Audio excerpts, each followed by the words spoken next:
আসসালামু আলাইকুম, সবাইকে শুভেচ্ছা, স্বাগতম ও ভালোবাসা। আশা করি আপনারা সবাই ভালো আছেন। তো মামাতো বোনের বিয়ের দ্বিতীয় পর্ব নিয়ে হাজির হলাম আপনাদের সামনে। তো দেখা যাক আজকে ভিডিওতে কি কি আছে আমরা সবাই দেখি। চলুন সবাই মিলে এনজয় করি ভিডিওটা।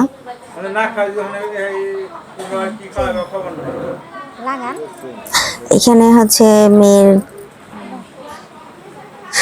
সিম্পল একটা অনুষ্ঠান হয়েছিল, যার কারণে সিম্পল গহনা দেওয়া হয়েছে। ডায়মন্ডের একটা নোজপিন, একটা রিং, চেইন, আর এখানে গোল্ড প্লেটের কিছু গহনা দেওয়া হয়েছিল।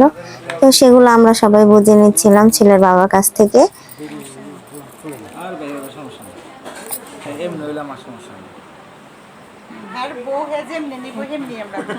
তো এর মাঝে একটা হাসির একটা ঘটনা হয়ে গেছে।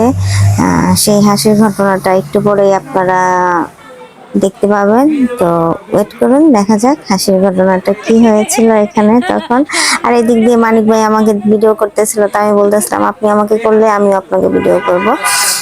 তো এইদিকে মামা বলতেছিল তালইকে যে মামির সাথে গহনার সেটটা হাত দিয়ে ধরতে। তো তালই আবার কি করেছে, মামির হাত ধরে বসেছিল। তো এটা নিয়ে আমরা সবাই খুব হাসাহাসি করতেছিলাম। তো যাই হোক, খুব বেশি এনজয় করেছিলাম এই জিনিসটা সবাই। আমার মামিও একদম হাসতে হাসতে শেষ হয়ে যাওয়ার পালা। তো মামা বোঝাই দিচ্ছিল কি করতে হবে। তো এখানে মেয়ের বিয়ের জন্য যে সামান্য কিছু পরিমাণের যে জুতা, জামা, থ্রি পিস যেগুলো আনা হয়েছিল সেগুলো আমাকে একটু বুঝাই দিচ্ছিল। তো আমি সেগুলা দেখে বুঝে নিচ্ছিলাম। তো মামার বাড়িতে আসলে দায়িত্বটা সব আমার উপরে ছিল।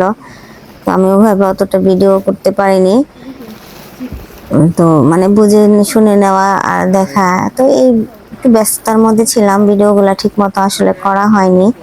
আমার হাতে ফোন ছিল বাট ভিডিওটা করা হয়নি। তো এখানে আমার মামাতো বোন পার্লার থেকে সেজে এসে আগেই বসেছিল, বর আসার আগেই বসেছিল। আমরা অবশ্য সবাই গল্প করতেছিলাম, বোর ফিল হচ্ছিল। এর মাঝে আবার বর যাত্রী চলে আসছে। তো আমরা সবাই চলে গেছি বরকে আটকানোর জন্য। তো আমাদের ওরকম কোনো ডিমান্ড ছিল না সেখানে।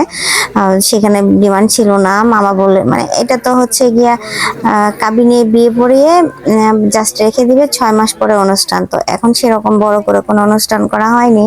আর ওরকম মানে বৃষ্টি ছিল অনেক বেশি, ওরকম গেট বাই ওরকম কোনো কিছুই করা হয়নি। তো জাস্ট আমরা আর কি ফর্মালিটিস গুলো যা যা আছে সেগুলাই মেনটেন করছি।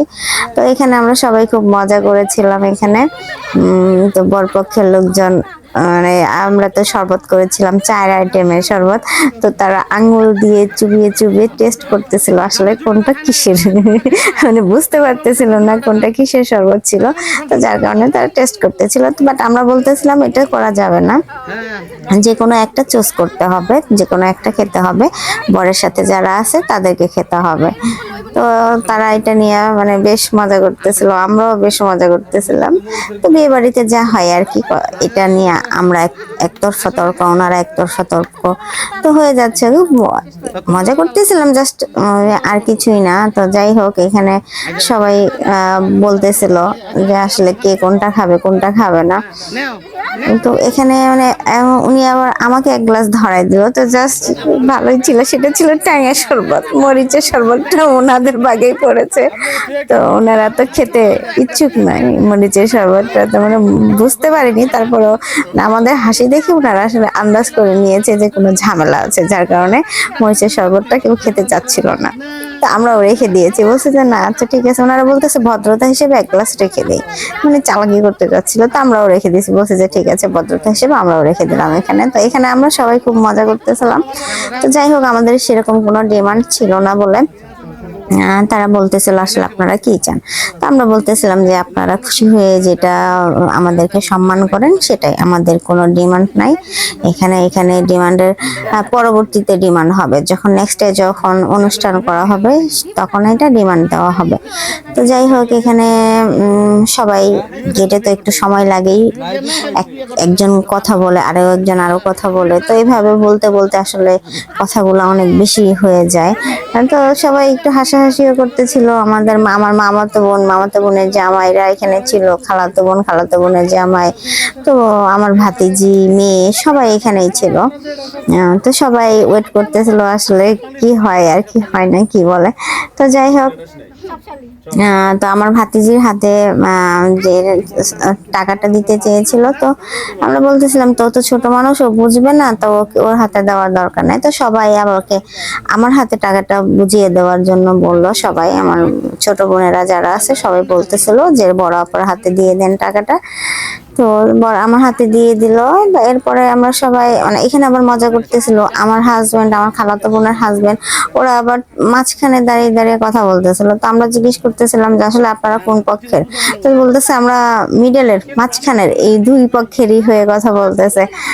তো যাই হোক, সে একবার আমাদের পক্ষে কথা বলে, একবার ছেলে পক্ষে বর পক্ষের কথা বলে। তো এইভাবে করে চলে যাচ্ছিল আমাদের তর্কাতর্কি। তো বিয়ে বাড়িতে তো এটা একটা নর্মাল ব্যাপার, গেটের মধ্যে এরকম একটা হয়। তো লাস্ট মুহূর্তে আমার হাতে টাকাটা বুঝিয়ে দেওয়া হলো। তো বুঝিয়ে দেওয়ার পরে তো যাই হোক, সবাইকে মিষ্টি মুখ করতে বললাম, তো তারা মিষ্টি মুখ করলো। মিষ্টি মুখ করার পরে আমরা গেটটা ছেড়ে দিলাম। ছেড়ে দেওয়ার পর ওনা চলে আসলো। তো এখন এখানে বিয়ে পড়ানো হচ্ছে, চলুন শুনি সবাই। ইসলাম কাদুলের সহিত সমস্ত সাক্ষীগণের সম্মুখে ইসলামিয়া সরাসরি মোতাবেক মোহাম্মদ শরিয়ায় আপনাকে বিবাহের প্রস্তাব দেওয়া হয়ে আছে। আপনি যদি এই বিবাহে রাজি থাকেন বলেন কবুল আলহামদুলিল্লাহ।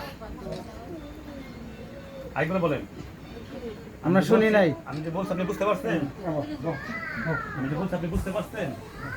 এই যে কথা বলছি যে আরেকবার বলেন কবুল আলহামদুলিল্লাহ। সবাই বলি আলহামদুলিল্লাহ। আলহামদুলিল্লাহ। আসসালামু আলাইকুম। যাক, আলহামদুলিল্লাহ। আপনারা সবাই ভালো থাকবেন, টাটা।